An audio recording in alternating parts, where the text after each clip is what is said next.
Twitter. Twitter aujourd'hui est un outil qui peut être extrêmement efficace en B2B. 42% des entreprises qui ont un compte Twitter ont pu acquérir des clients, développer leur business grâce à Twitter. Twitter, c'est quoi? C'est ce qu'on appelle du microblog, donc du partage d'articles extrêmement courts, limité à 140 caractères. C'est vraiment ce qu'on appelle le SMS du web.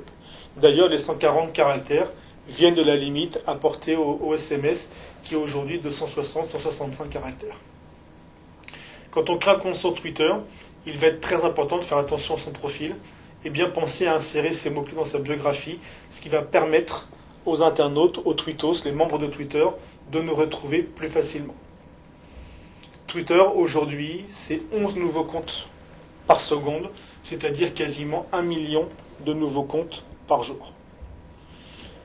Quelques statistiques sur Twitter.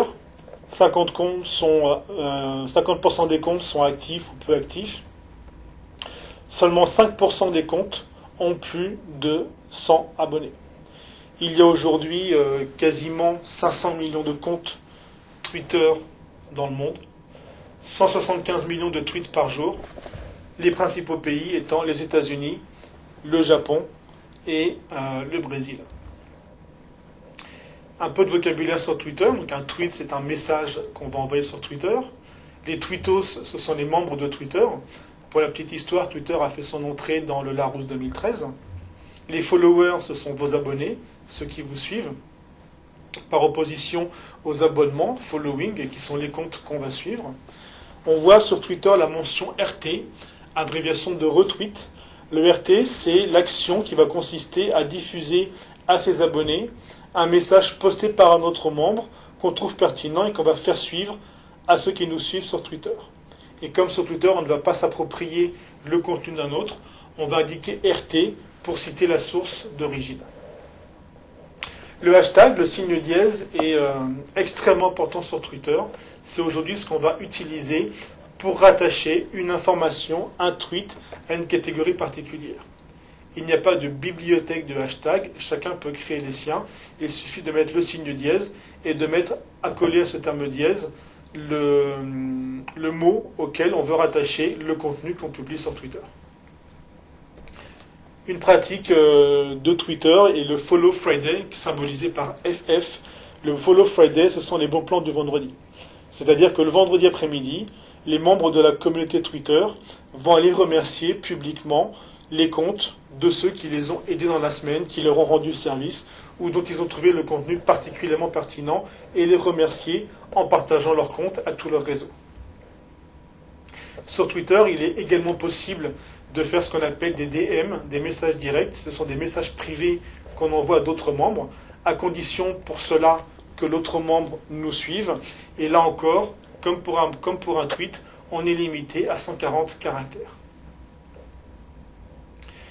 Quel intérêt d'aller sur Twitter, diffuser son actualité et également suivre une actualité, suivre un événement professionnel auquel on ne peut pas assister, faire une étude de marché. On va utiliser le site search.twitter.com pour aller rechercher de l'information sur une entreprise, un secteur, un dirigeant, une personnalité qu'on veut suivre, dont on veut suivre l'actualité, aller faire une veille, aller régulièrement sur ce site ou mettre en place un dispositif d'alerte en fonction d'une sémantique qui nous intéresse, une veille sur un secteur, sur un concurrent, etc. Toucher une cible internationale. Aujourd'hui, sur les 465 millions de comptes Twitter, il y en a 4 ou 5 millions en France, donc la majorité des comptes Twitter ne sont pas français. Et Twitter va être très utile pour pouvoir toucher assez facilement une cible internationale. Très utile pour toucher les geeks, les influenceurs, les journalistes. Les influenceurs ne sont pas nécessairement ceux qui ont la plus grosse audience, c'est pas ce qu'on attend d'un influenceur. L'influenceur est celui qui a une capacité d'engagement, une capacité du fait que chaque fois qu'il va publier du contenu, ce contenu sera très engageant, qu'il va être facilement repris, partagé, tweeté, liké, partagé sur LinkedIn, sur Viadeo, sur les autres réseaux, par ces personnes qu'on appelle donc influenceurs, tout simplement parce qu'ils ont de l'influence sur ce qu'ils font, ils ont de l'influence sur ce qu'ils disent, de l'influence sur ce qu'ils partagent, sur ce qu'ils retweetent, et qu'ils vont engager leurs audiences. et c'est donc pas quelque chose qui est nécessairement lié à un nombre d'abonnés. Twitter peut être également utile pour son référencement, pour le trafic de son site, comme on peut utiliser Twitter pour diffuser son contenu, le faire connaître. Ça va permettre de faire circuler les liens de ces articles et d'acquérir ensuite du trafic entrant par ceux qui auront vu le lien partagé et qui auront cliqué pour aller lire la source de l'article. Et Twitter peut être également utile en service client. Il est beaucoup plus facile et beaucoup plus rapide aujourd'hui de tweeter à une marque à son service client sur Twitter pour avoir une réponse rapide que de remplir un formulaire long et fastidieux sur un site internet. Comment développer son audience sur Twitter ? La photo elle est absolument indispensable à côté de votre logo. Donc il faut penser à mettre le logo pour identifier la marque dans les publications, mais également penser à personnaliser et à mettre une photo du dirigeant ou de la personne qui gère la page, le compte Twitter sur le fond d'écran Twitter. La description doit être extrêmement claire, ce qu'on fait, comment on aide, quelle valeur on apporte, et là encore utiliser des hashtags devant les mots-clés principaux, avoir une ligne éditoriale, un compte par thématique, pas éviter de mélanger des contenus différents sur un même compte.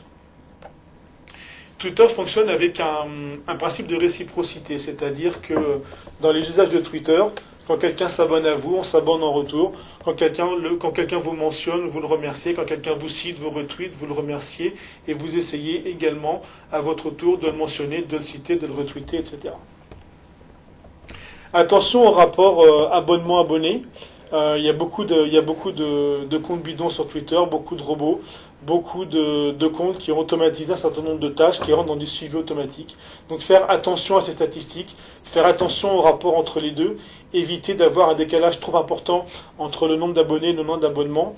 Et Twitter a mis un seuil en place, un seuil de 2000. Et à partir du moment où on arrive à ce seuil, Twitter va vraiment faire très attention au rapport entre abonnement et abonnés.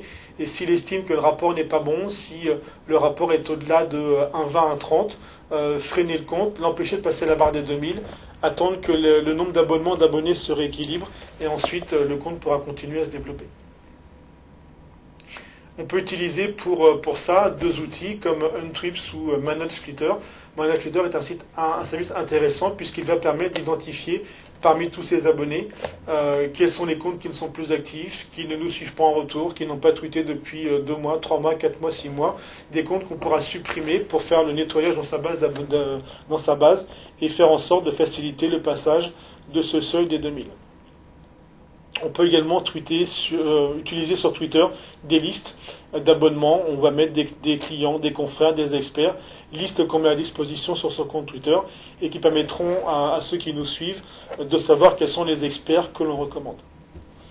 Bien évidemment, pensez à personnaliser l'image de fond, éviter d'utiliser les images par défaut de Twitter, mais essayez de personnaliser à ses couleurs, avec son logo, etc. Et ensuite, une fois que le compte est créé, bien évidemment, il va falloir penser à le faire connaître sur ses profils sociaux, sur ses profils LinkedIn, sur Facebook, sur son CV, sur son site, sur son blog, sur sa carte de visite, pour faire en sorte que au moins les personnes qu'on contacte dans son environnement professionnel puissent avoir accès au compte Twitter et venir nous suivre. Sur Twitter, faire attention à choisir ses horaires. Comme l'outil reste aujourd'hui majoritairement professionnel plutôt que grand public, essayez de tweeter en semaine et plutôt entre 15h et 17h. Quelques conseils pour Twitter, ne pas utiliser les 140 caractères. Un des objectifs sur Twitter quand on communique est de faire en sorte de permettre que ces messages soient repris, mentionnés, tweetés, retweetés, etc. Donc il faut garder de la place justement pour ces mentions et ces retweets. Et ça veut dire que la longueur maximale d'un tweet, en théorie, elle est de 140 caractères. En pratique, elle est de 140 moins le nombre de caractères qu'il y aura dans RT votre identifiant. Et c'est cette distance, cette taille maximale, donc aujourd'hui à peu près 120 caractères, qu'il faut viser pour un post sur Twitter. Pensez efficacité. vos abonnés vont recevoir vos posts dans leur flux, vos tweets dans leur flux sur Twitter. Donc il faut que très rapidement ils puissent être attirés par le contenu. Et donc vraiment bien choisir ces termes, donner envie à ceux qui vont le lire rapidement, qui vont passer quelques secondes sur le message, de cliquer sur le message, d'aller le lire pour qu'ils aient envie de cliquer, de partager derrière. Bien évidemment répondre quand on est cité, mentionné, etc. Apporter de la valeur, ne pas parler que de soi, ne pas être trop auto-centré. Les hashtags sont aujourd'hui indispensables. C'est les hashtags qui vont permettre d'être plus facilement référençables et qu'on puisse plus facilement vous trouver sur Twitter. Quand je parle de contenu efficace, c'est pas nécessairement uniquement le titre d'un article qu'il va falloir publier, mais ça peut être un point de vue ou un point marquant de l'article, une stat, un chiffre, ou un fait, une déclaration, une citation qui va marquer. Idéalement, essayez de mettre le lien de partage dans la première moitié du tweet. Sur Twitter, pensez à donner pour recevoir, comme sur tous les autres réseaux sociaux. Ne pas hésiter à citer, à mentionner, à écrire publiquement à d'autres comptes, à retweeter, etc. Pour se faire connaître, le live tweet peut être une tactique extrêmement utile.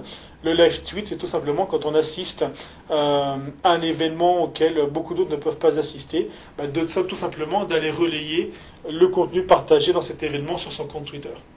Utilisez les verbes d'action et là encore sur Twitter, évitez autant que faire se peut de publier le matin.